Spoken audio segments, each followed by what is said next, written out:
สวัสดีค่ะก็พบกับมิ้นกันอีกแล้วนะคะเย้วันนี้นะคะมิ้นก็จะมาเร็วเป็น10อันดับนะคะจากกุชชี่ที่มิ้นชอบบีบนะคะก็บางทีก็เอาวางไว้บนโต๊ะใช่ไหมกลับมาจากเรียนก็มาบีบแล้วแบบบางทีก็ติดกับฝาผนังนะแต่ตอนนี้ยังไม่ได้ติดแบบมาบีบให้ทุกคนได้ดูกันก่อนนะคะก็ชิ้นแรกเลยนะคะจะเป็นอะไรแพนเค้กที่โดนกัดนะคะเป็นสีชมพูนะตอนนี้มิ้นก็เปิดแสงนะเพราะว่าแสงมันไม่พอ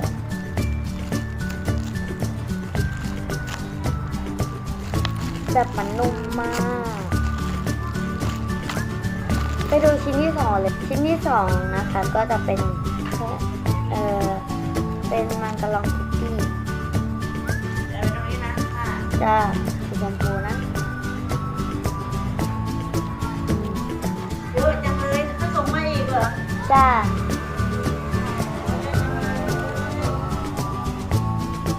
ค่ะก็เมื่อกี้นี่ก็คุยกับยายนะคะยายหลังบ้าน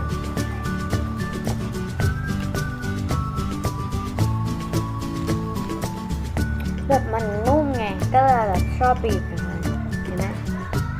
เนี่ยแบบก็โฟกัสหน่อยนะโอเคนะคะเดี๋ยวไปดูชิ้นต่อไปเลยค่ะชิ้นต่อมานะคะจะเป็นต่อสีชมพูอีกแล้วสีชมพูติดกันเลยนะคะเนี่ยโอ๊ยปวดข้าง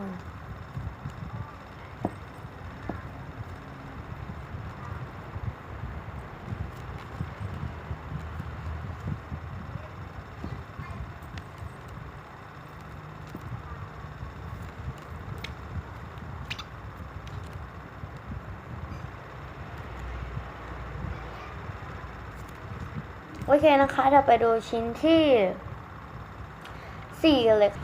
ชิ้นที่4นะคะก็จะเป็นพีชนะคะเป็นสีชมพูเหมือนกันนะแต่แบบมันจะแบบออกสีแบบไข่นิดนึงนะตอมนี่ชิ้นนี้โหดมากมันก็แบบโหดสำหรับนี่นะก็มันไม่ค่อยโฟกัสนะคะมันไม่โฟกัสจริงๆ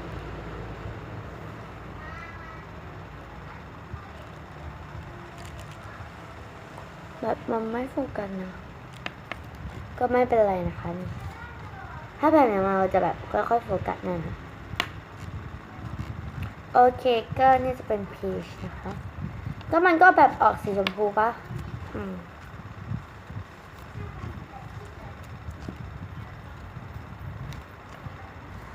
โอเคนะคะเดี๋ยวเราไปดูชิ้นที่5กันเลยค่ะนี่จะเป็นชิ้นที่5นะคะก็จะเป็นวัฟเฟิลคิตตี้อีกแล้วมีคิตตี้หลายอันแต่ไม่ได้สะสมแบบของแท้นะคะที่เป็นคิตตี้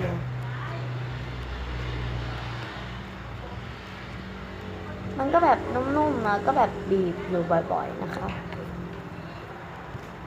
เพราะว่ามิ่งเก็บแบบใส่กระเป๋าอันนี้ไว้แล้วแบบตั้งข้างๆโต๊ะ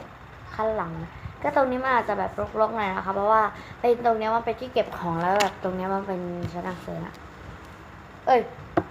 อันนี้จะเป็นไอ้นั่นอะไรก็ไม่รู้3 ปกนะเปลี่ยนมุมบ่อยมากนี่นะเดี๋ยวไปดูชิ้นที่6กันเลยค่ะอันนี้นะคะก็จะเป็นชิ้นสุดท้ายที่เป็นของแม่แทนนะที่เราจะเป็นของแทนค่ะเป็นอันดับก็ชอบบีบนะคะเพราะว่ามันแบบไม่ค่อยได้เก็บใส่แบบไม่ค่อยได้เก็บใส่กล่องหรือว่ากระเป๋าเมื่อกี้ที่เอามาให้ดูนะคะ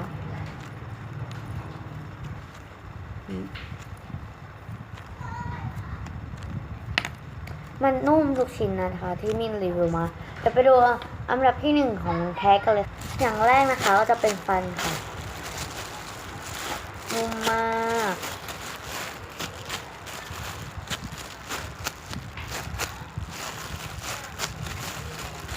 มินก็จะครบ10อันดับแล้วนะคะถ้าครบ10ไม่ใช่10อันดับ10 Subscribe แล้วนะคะถ้าครบ10 Subscribe นะคะมินอาจจะแจกของแท้ก็ได้นะคะก็อย่าลืมมากด Subscribe กันด้วยนะหรือว่าแจกของแม่แท้นะคะก็จะแบบอาจจะมี5รางวัลนะไม่แน่ใจเดี๋ยวมินก็ไปจับเตรียมของก่อนนะมันน่าจะเป็นแต่ของแม่แท้นะคะเพราะว่าของแท้แม่มินไม่ให้แจกนะเพราะว่าแบบถ้าไม่ให้แจกก็คือไม่ให้แจกโอเค แบบบีบจนมันมีเสียงใช่ไหมมันมีลายเส้นนะคะ เดี๋ยว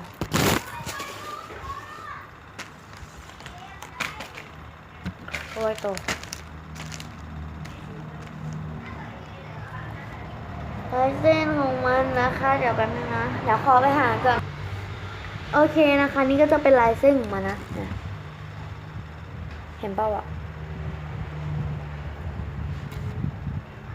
นี่นะแซงคีอีแลนด์นะคะนี่โอเคนะคะ ตัวมันนุ่มมากบีบไม่ขึ้นเลยนะแบบมันก็มีตำหนิมาจากโรงงานด้วยนะแบบเยอะมากตรงนี้นะคะเนี่ยมันจะเป็นตำหนิมาจากโรงงานเป็นรอยแบบนี้เลยแบบของเพื่อนมินนี่แบบสังเกตได้ง่ายๆเลยนะแบบด้านหน้าดำแต่ว่าแบบด้านหลังขาวมากอันนี้ก็ชอบบีบนะคะเพราะว่ามิ้นเก็บใส่กล่องไว้นะแล้วก็แบบออกมาตั้งข้างๆนะคะก็แบบบีบประจำโอเคนะคะเดี๋ยวเราไปดูชิ้นที่2กันเลยนะคะชิ้นที่2นะคะก็จะเป็นนี่เลยเป็นตุ๊กตาตำรวจนะคะ หรือว่าเป็นตำรวจก็ได้ตรนะคะเป็นตุ๊กตาตำรวจนะคะย่ออ่อนนะคะตำหนิชิ้นนี้นะคะแบบมันก็แบบโคตรเยอะเลยนะให้ดูนี่นะคะจะเป็นที่แรกที่2ก็จะเป็นรอยแตะตรงนี้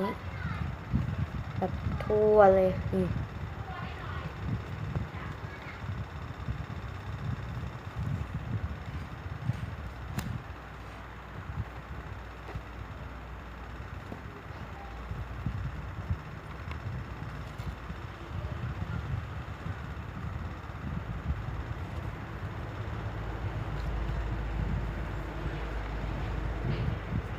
โอเคนะคะก็ประมาณนี้เลยนะ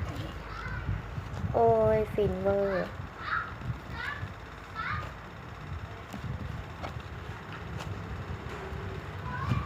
โอเคนะคะเดี๋ยวเราไปดูชิ้นที่3ของแท้กันเลยค่ะชิ้นที่3ของแท้นะคะก็จะเป็นยาสีฟันนะคะมิ้นจะเก็บใส่กล่องไว้นะแบบเป็นกล่องที่ไม่มีฝาค่ะแบบเวลาเล่นก็จะไปหยิบมาเล่นเพราะว่าแบบถ้ากล่องมีฝามันก็แบบขี้เกียจเปิดออกมาเพราะมันมีหลายชั้นก็เดี๋ยวขอไปแกะก่อนอันนี้นะคะก็จะเป็นแพ็กเกจนะคะตรงนี้มันจะเขียนว่า Touch Pate นะคะ Touch Pate ก็ไม่แน่ใจนะคะถ้าใครอ่านออกก็บอกหน่อยนะไม่อ่านออกนะคะแต่มันแบบไม่รู้มันอ่านว่าอะไรนะอันนี้จะเป็นของแบรนด์ไซคีแหละนะก็ไม่โฟกัส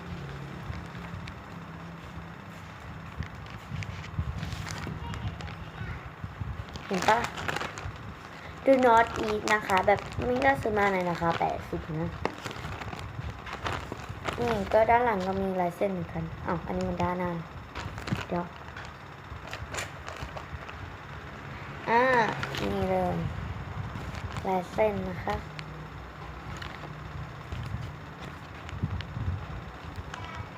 แซงคีแลนะคะเดี๋ยวก็แพ็กเกจน่ารักมากเลยนะคะนี่ด้านหน้าด้านหลังโอเคนะคะแพ็กเกจน่ารักเดี๋ยวไปดูตัวซากุชิเลยค่ะอันนี้ก็จะเป็นตัวซากุชินะคะเป็นตัวยาสีฟันสีชมพูถ้ามีสีขาวสีฟ้าด้วยนะคะแต่มันไม่เอาหอมนะคะแบบคล้ายๆกลิ่นนมนะกลิ่นนมเลยนะคะก็แบบมันน่ารักอ่ะฟินด้วย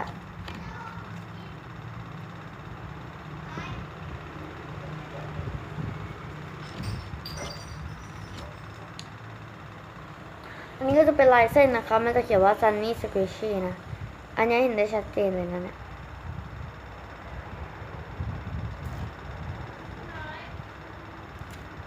เห็นปะ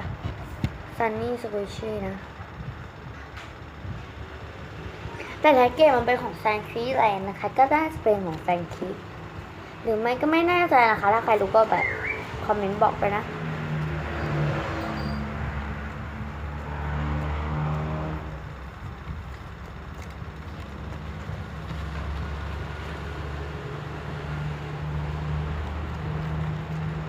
ก็เดี๋ยวเราไปดูชิ้นสุดท้ายนะคะ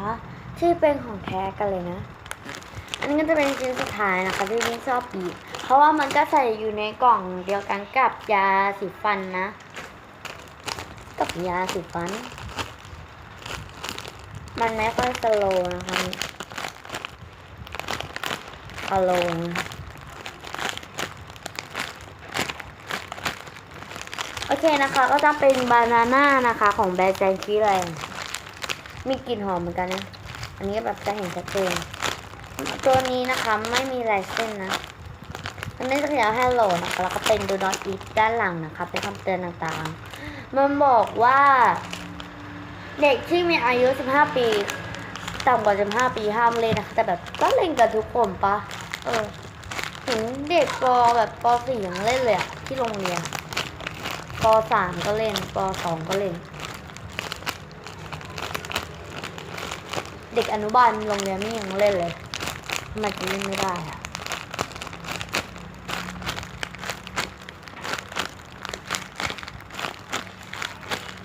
ก็เดี๋ยวมิ้นขอไปแกะก่อนอันนี้ก็จะเป็นตัวแท็กเกจนะคะมีความน่ารักมากนี่เขียนว่าบานาน่านะด้านหลังก็เป็นคำเตือน Do not eat นะคะก็เดี๋ยวเราไปดูตัวสกุชิอันนี้ก็จะเป็นตัวกล้วยนะคะมีบอลเชนนะแต่แบบไม่รู้ว่าบอลเชนมันไปไหนอะหาบอลเชนไม่เจอนะเป็นของแซงคีอะไรนะคะอีแลนด์นะคะมันไม่มีเลยชิ้นนี้ก็แบบไม่ค่อยได้แกะเลยนะ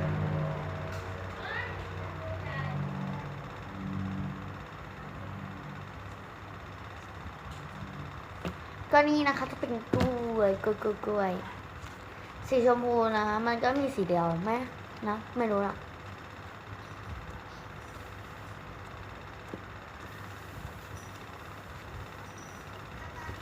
โอ้ยนี่เลยนะคะนี้จะเองตรงเนี้ยมันแบบกลิ่นเหม็นมากไม่แบบไม่ชอบดมเลยเอาง่ายๆก็จะดมแต่พวกเนี้ย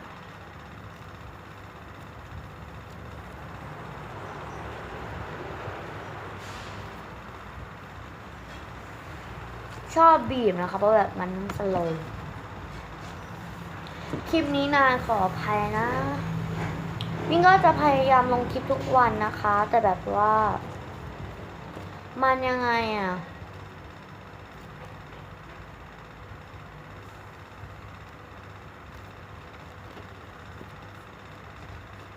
แบบมันต้องช่วงนี้มันก็สอบใช่ไหมคะก็แบบว่า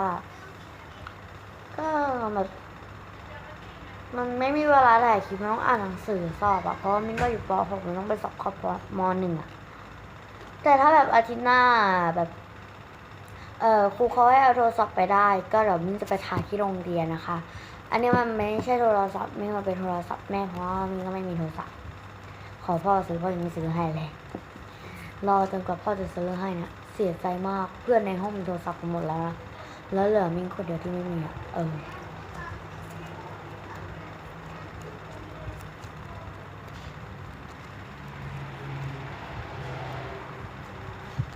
โอเคนะคะถ้าใครชอบคลิปนี้นะคะก็อย่าลืมกดไลค์นะคะแล้วก็กด subscribe เป็นกำลังใจให้มินทำคลิปต่อๆไปด้วยนะคะก็สำหรับคลิปนี้นะคะบ๊ายบายก็อย่าลืมกด subscribe กันเยอะๆด้วยนะบ๊ายบาย